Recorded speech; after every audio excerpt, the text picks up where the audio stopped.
Should you save more or pay down more of your debt? I'm Ben Smith with Cove Financial Planning, and this is a big question I'm getting from a lot of different people, especially this year, from folks who might have a little bit of extra discretionary cash flow income coming in that they can save or pay down debt more aggressively. So I want to bring up two different priorities as you think about this balancing act between saving more and paying down your loans. Number one is you got to look at your cash reserve. This is your emergency savings fund, and as we've seen this year with the pandemic, obviously super important when uncertain situations pop up.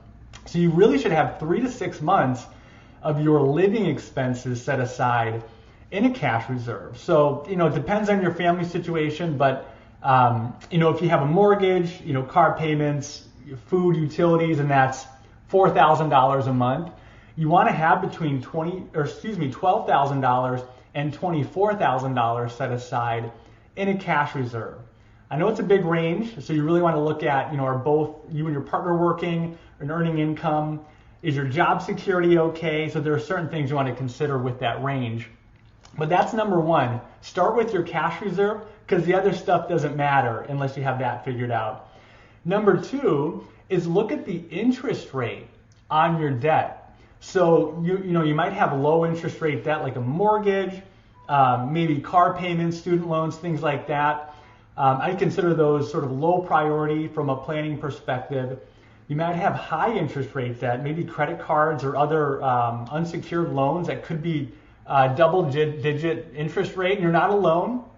But I'd really recommend that you prioritize the high interest rate debt first. This is called snowballing, so make aggressive payments there first.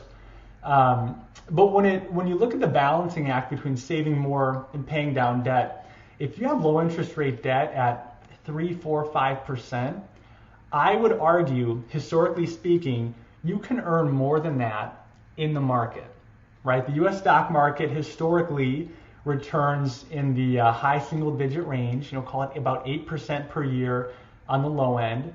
So historically, there's no guarantees, but you can have a high probability of out-earning the interest rate on your debt.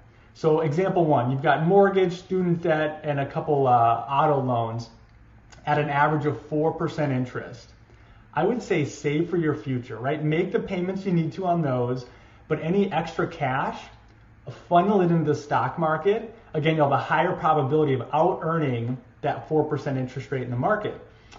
Now, by comparison, if you've got credit card debt and other loans that are at 10, 15, 20% interest, you got to focus on those, right? Get the cash reserve taken care of, then focus on the high interest rate debt, because it's going to be tough for you to get 10, 15, 20% returns in the market consistently. It does happen from time to time, but again, historically speaking, it's harder to get that return, so you want to really focus on paying that debt down first.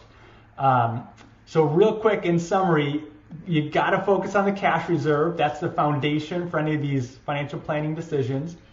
And then look closely at the interest rate on your debt. If you have a low interest rate on some of your loans, it's not the end of the world. Make the payments and then save more. If the interest rate is high, really focus on that, and then talk about and think about saving for the future. Of course, having a financial plan is amazing when you have this balance and trade-off at play. So let me know if you want to get started on your own financial plan, or if you have questions about any of this, you can reach out at ben@coveplanning.com.